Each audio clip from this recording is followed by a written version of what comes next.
الذين آمنوا ولم يلبسوا إيمانهم بظلم أولئك لهم الأمن وهم مهتدون.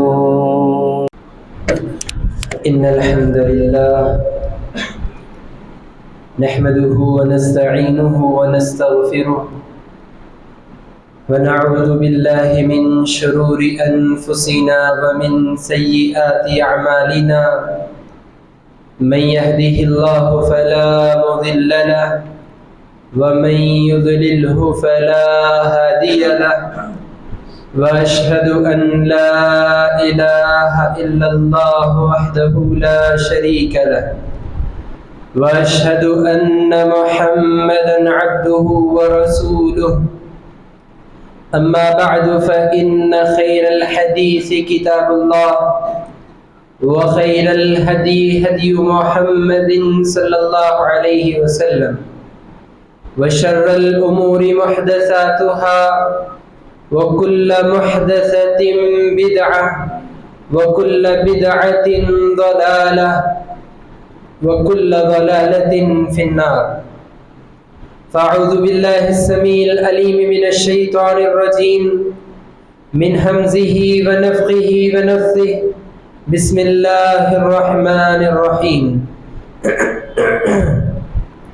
قال رب اشرح لي صدري ويسر لي أمري واحلل عقدة من لساني يفقهوا قولي. وقال عز وجل: يوم نقول لجهنم هل امتلأت وتقول هل من مزيد. وأزلفت الجنة للمتقين غير بعيد. هذا ما توعدون لكل أواب حفيظ. من خشي الرحمن بالغيب وجاء بقلب منيب. ادخلوها بسلام ذلك يوم الخلود. لهم ما يشاءون فيها ولدينا مزيد. وقال عز وجل: فمن زهزها عن النار وأدخل الجنة فقد فاز.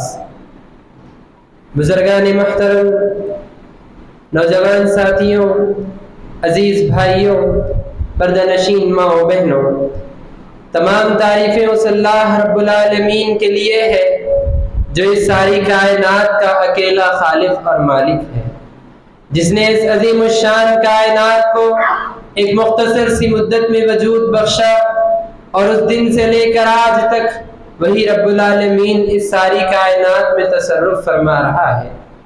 زندگی دینے والا وہی رب العالمین ہے، موت دینے والا وہی رب العالمین ہے، خیر کا مالک وہی رب العالمین ہے، شر کا مالک وہی رب العالمین ہے، مرض میں مبتلا کرنے والا وہی رب العالمین ہے، شفا یابی دینے والا وہی رب العالمین ہے، عزت دینے والا وہی رب العالمین ہے، ذلت دینے والا وہی رب العالمین ہے، مال میں تندرستی پیدا کرنے والا وہی رب العالمین ہے، مال میں خیر و برکت پیدا کرنے والا وہی رب العالمین ہے۔ الغرض، اس ساری کائنات میں جو کچھ ہوا ہے، ہو رہا ہے یا ہو سکتا ہے، وہ اسی رب العالمین کے حکم اور اجازت سے ہے۔ درود و سلام ہو اللہ رب العزت کے تمام انبیاء علیہم السلام پر، جن کو رب العالمین نے انسانوں کی ہدایت اور رہنمائی کے لیے دنیا میں بھیجا، خصوصاً میرے اور آپ کے آخری نبی جناب احمد مجتبی محمد مصطفیٰ صلی اللہ علیہ وسلم کی ذات پر، جن کو رب العالمین نے رہتی کائنات تک کے لیے اسوہ اور نمونہ بنا کر دنیا میں بھیجا، آپ پر دین کو مکمل کیا اور یہ بات نازل فرما دی: اليوم اکملت لکم دینکم واتممت علیکم نعمتی ورضیت لکم الاسلام دینا، کہ آج کے دن میں نے تم پر دین کو مکمل کر دیا، اپنی نعمت کو تمام کر دیا اور اسلام کو بطور دین تم سے راضی کر لیا۔ اب اس کے بعد اس دین محمدی میں نہ کسی اضافے کی گنجائش ہے، نہ کسی کمی کی گنجائش ہے۔ اللہم صلی علی محمد وعلی آل محمد وبارک وسلم۔ حضرات، اللہ رب العالمین نے انسانوں اور جنات کو پیدا کرنے کا مقصد بتاتے ہوئے فرمایا وَمَا خَلَقْتُ الْجِنَّ وَالْإِنسَ إِلَّا لِيَعْبُدُونَ، میں نے انسانوں اور جنات کو محض اس مقصد کے ساتھ پیدا کیا ہے کہ وہ صرف اور صرف میری ہی عبادت کریں۔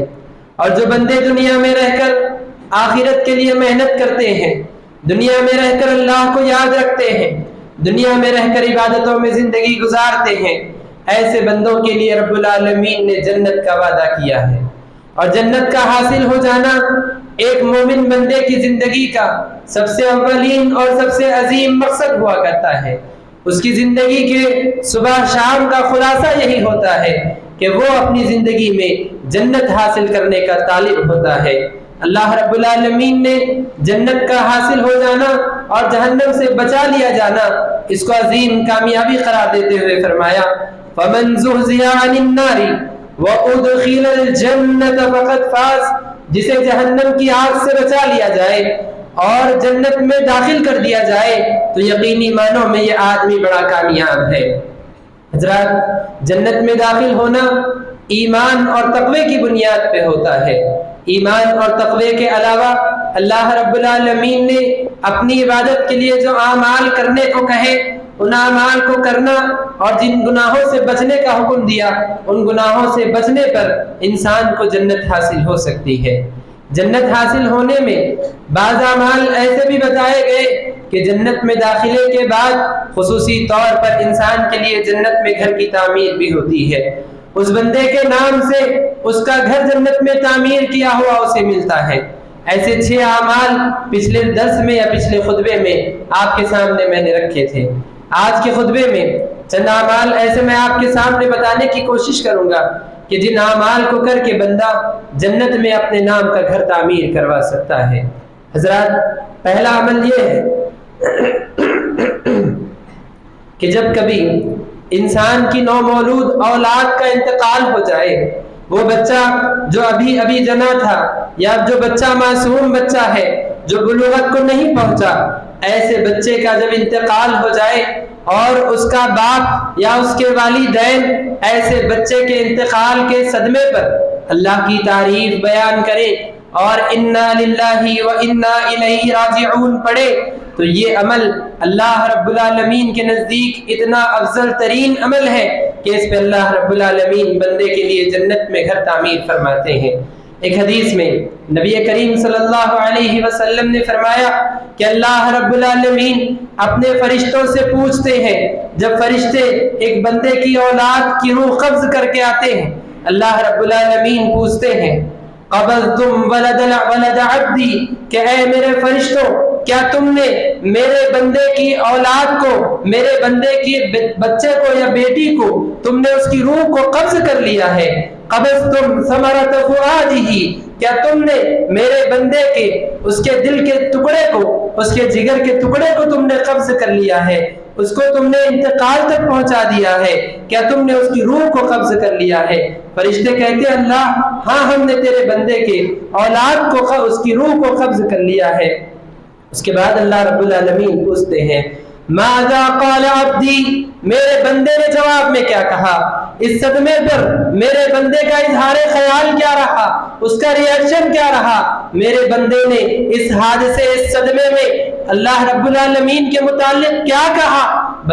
فرشتے کہتے ہیں اے اللہ، تیرے بندے نے کہا حمدک واسترجع، تیرے بندے نے تیری تعریف بیان کی، تیرے بندے نے الحمدللہ کہا، واسترجع اور انا للہ و انا الیہ راجعون اس نے پڑھا۔ مطلب یہ کہ اس نے کہا کہ ہم تمام کے تمام اللہ کے ہیں اور اللہ ہی کی طرف ہم لوٹائے جانے والے ہیں۔ اے اللہ، تیرے بندے نے یہ بات کہی ہے۔ اللہ رب العالمین فرشتوں سے کہتے ہیں کہ جب میرے بندے نے ایسی بات کہی ابنوا لہ بیتا فی الجنہ، میرے اس بندے کے لیے جنت میں گھر بنا دو، وسموہ بیت الحمد، اور اس گھر کا نام بیت الحمد رکھو، اس گھر کا نام تعریف کا گھر رکھو، میرے بندے کے لیے جنت میں بیت الحمد کے نام سے ایک گھر کی تعمیر کر دو۔ حضرات، یہ عمل کوئی آسان عمل نہیں ہے۔ ایک انسان اپنی اولاد سے بے پناہ محبت کرتا ہے، اس کو اگر کوئی مشکل پیش آ جائے وہ برداشت کر سکتا ہے، لیکن اس کی اولاد پہ مشکل پیش آ جائے باپ کبھی اس بات کو برداشت نہیں کر سکتا، ماں کبھی اس بات کو برداشت نہیں کر سکتی۔ اور ستم بلا ستم یہ کہ اگر اولاد کی روح قبض ہو جائے، اولاد کی وفات ماں باپ کی آنکھوں کے سامنے ہو جائے، یہ اور بھی بڑی تکلیف کی بات ہے۔ کہا جاتا ہے کہ باپ کے کندھے پر بیٹے کا جنازہ یہ دنیا کی سب سے بڑی تکلیف کی بات ہے، اور اس میں بھی یہ بات بتائی جاتی ہے کہ اس سے بڑی تکلیف کی بات یہ ہے کہ نومولود معصوم بچے کا انتقال ہو جائے۔ وہ بچہ جو ابھی کم عمر ہے، جو ابھی بلوغت کو نہیں پہنچا، ایسا معصوم بچہ اگر انتقال کر جائے ماں باپ کو بہت تکلیف ہوتی ہے۔ اس کی وجہ یہ ہے کہ بچہ بلوغت کو پہنچ جائے کبھی غلطیاں کر دیتا ہے، ماں باپ کی ناراضگیوں کا شکار ہو جاتا ہے، لیکن معصوم بچہ اس سے ماں باپ کی صرف محبت وابستہ ہوتی ہے، کبھی نفرت اور تکلیف اس سے جو ہے ماں باپ کو لاحق نہیں ہوتی، مخلص اور خالص محبت اس کے لیے ماں باپ کے دل میں ہوتی ہے۔ ایسے بچے کا جب انتقال ہو جائے تو کتنی تکلیف ایک باپ کو، کتنی تکلیف ایک ماں کو ہوتی ہوگی، آپ اندازہ لگائیں۔ ایسے تکلیف کے موقع پر بندہ انا للہ و انا الیہ راجعون کہے، یہ کہے کہ ہم سب کے سب اللہ کے ہیں، ہم سب کے سب اللہ کے ہیں اور اللہ ہی کی طرف ہم لوٹائے جانے والے ہیں۔ یہ کیا اس کا عقیدہ ہے؟ جو بھی لوگ دنیا میں ناشکری کا جو ہے شکار ہوتے ہیں، ناشکری جن کی زبان پہ ہوتی ہے، اس کا اصل سبب یہ ہوتا ہے کہ وہ لوگ یہ سمجھتے ہیں کہ یہ جو نعمتیں ہیں ہم اس کے حقدار ہیں، ہمیں ملنی چاہیے، یہ اولاد ہماری سلامت رہنی چاہیے، مجھے بھی لوگوں کی طرح مال ملنا چاہیے، مجھے بھی لوگوں کی طرح اولاد ملنی چاہیے، مجھے بھی لوگوں کی طرح عزت ملنی چاہیے، یہ میرا حق ہے لوگ سمجھتے ہیں۔ یہاں پہ انا للہ و انا الیہ راجعون میں مومن کا یہ عقیدہ بتایا جا رہا ہے۔ مومن یہ سمجھتا ہے کہ ساری نعمتیں اللہ کی جانب سے ہے، وہ دے تو اچھی بات ہے، نہ دے تو اچھی بات ہے، وہ رکھے تو اچھی بات ہے، واپس لے لے تو امانت اللہ کی ہے۔ صحابہ کرام میں ایک واقعہ ایسا پیش آیا کہ ایک مرتبہ ایک صحابی کے گھر میں بچہ بیمار تھا، معصوم بچہ بخار کی وجہ سے بیمار تھا، شام ہوئی بچے کا انتقال ہو گیا، باپ گھر سے باہر ہے، شام میں باپ جو ہے گھر لوٹتا ہے، رات کے وقت میں باپ گھر لوٹتا ہے، بیوی سے پوچھتا ہے، صحابیہ سے پوچھتا ہے بچہ بیمار تھا کیا حالت ہے؟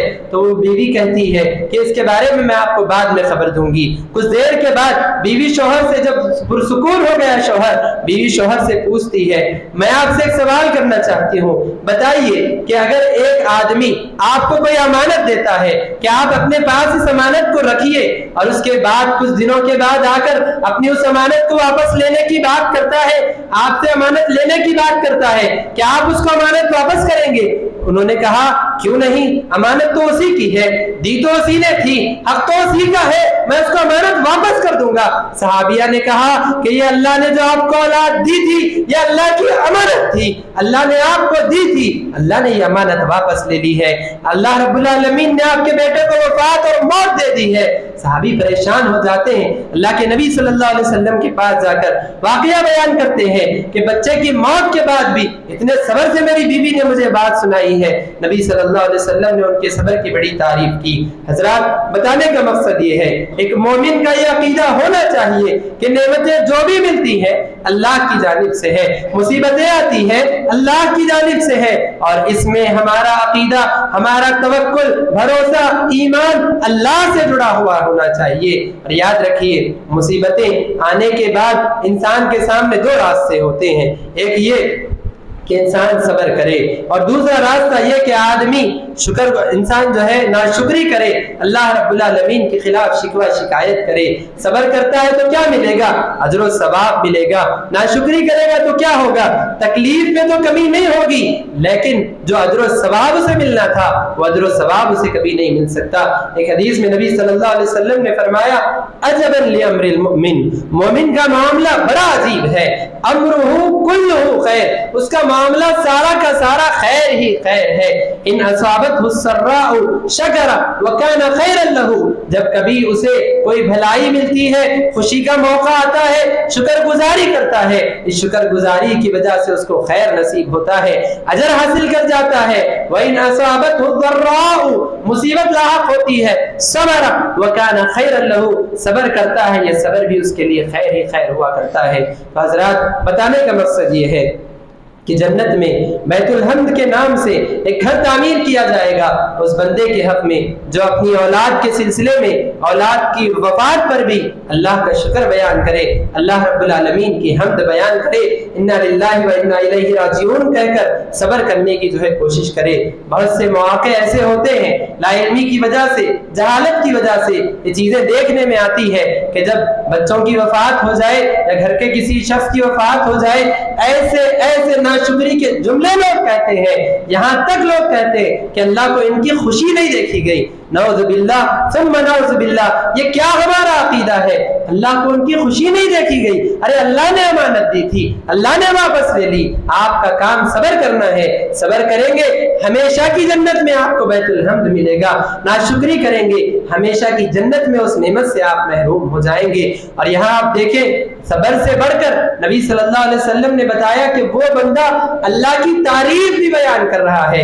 بعض سلف سے بات منقول ہے، وہ کہا کرتے تھے کہ جب کبھی مصیبت آئے اللہ کی تعریف بیان کرو، اس یہ کہہ کر کہ شاید مصیبت اس سے بڑی بھی آ سکتی تھی، شاید حادثہ اس سے بڑا بھی ہو سکتا تھا، ایک کا انتقال ہوا شاید پورے انتقال کر جا سکتے تھے، اللہ نے کم دولت دیے شاید مکمل طور پہ اللہ ہمیں کنگال رکھتا، کبھی بھی تکلیف ہو جائے حادثہ پیش آئے اللہ کی تعریف بیان کرنی چاہیے، صبر کرنا چاہیے۔ ایک ایسا عمل ہے جس پر اللہ رب العالمین جنت میں گھر کی تعمیر کرتے ہیں۔ اور اسی طرح حضرات ایک اور مختصر سا عمل بتا کر میں اپنی بات کو ختم کروں گا۔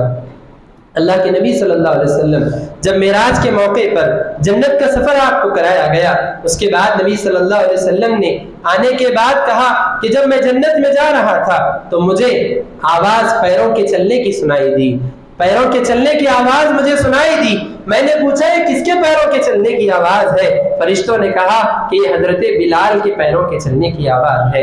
سبحان اللہ! اللہ کے نبی صلی اللہ علیہ وسلم جب زمین پہ آئے حضرت بلال کو بلایا اور پوچھا کہ بلال اس طرح کا واقعہ پیش آیا، میں نے تمہارے قدموں کی آہٹ جنت میں سنی ہے، بتاؤ ایسا کون سا نیک عمل ہے جس کے سبب تمہیں یہ شرف ملا ہے، یہ فضیلت ملی ہے؟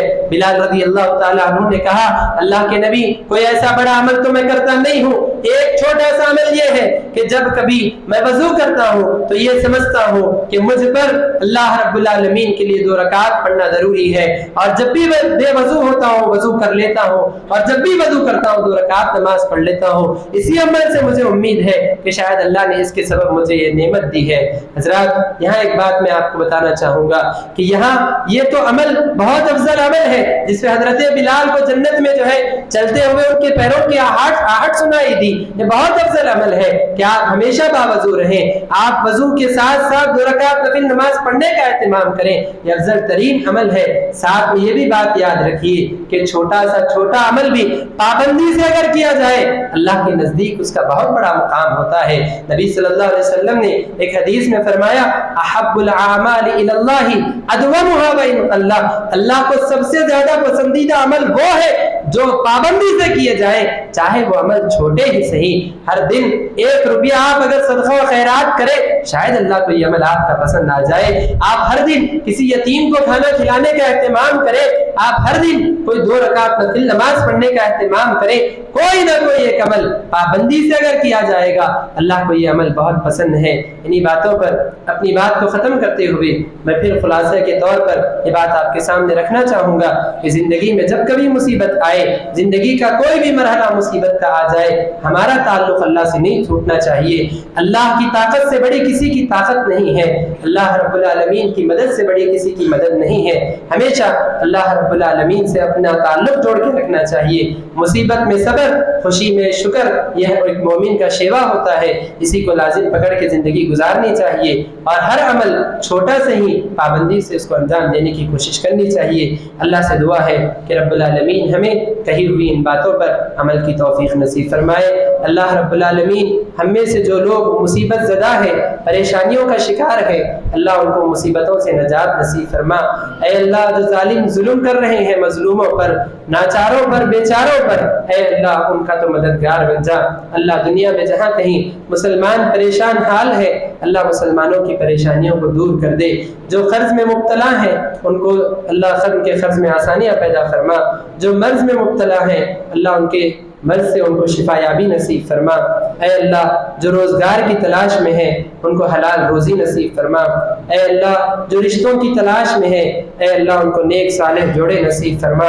اے اللہ جو ازدواجی مسائل میں پریشان ہیں ان کے درمیان الفت اور محبت پیدا فرما۔ اے اللہ جن کے والدین دنیا سے حالت توحید میں گزر گئے اللہ ان کے والدین کی مغفرت فرما۔ اے اللہ جن کے والدین زندہ ہیں ان کو اپنے والدین کے ساتھ حسن سلوک کرنے کی توفیق عطا فرما۔ اے اللہ جن کو تو نے اولاد نہ دے کے آزمایا ہے یا جن کو تو نے اولاد واپس لے کر آزمایا ہے اللہ ان کو صبر کی توفیق نصیب فرما۔ اللہ ان کو نیک صالح اولاد نصیب فرما۔ اے اللہ جن کو تو نے اولاد دی ہے اور اولاد نافرمان ہے اللہ اس اولاد کو نیک اور فرما بردار بنا دے۔ اے اللہ جب تک ہمیں دنیا میں زندہ رکھ نیک عمل کی توفیق نصیب فرما۔ خاتمہ ہو تو خاتمہ بالخیر نصیب فرما۔ اے اللہ قبر کے عذاب سے حفاظت فرما۔ اے اللہ محشر کے میدان میں آسانیاں پیدا فرما۔ اے اللہ ہمارے حق میں جنت کا فیصلہ کر دے۔ اے اللہ جہنم سے نجات نصیب فرما۔ اے اللہ جنت میں تیرے نبی کی صحبت نصیب فرما۔ اے اللہ جنت میں تیرا دیدار نصیب فرما۔ آمین۔ اقول قولی هذا استغفر الله لي ولكم ولسائر المسلمين من كل ذنب فاستغفروه انه هو الغفور الرحيم۔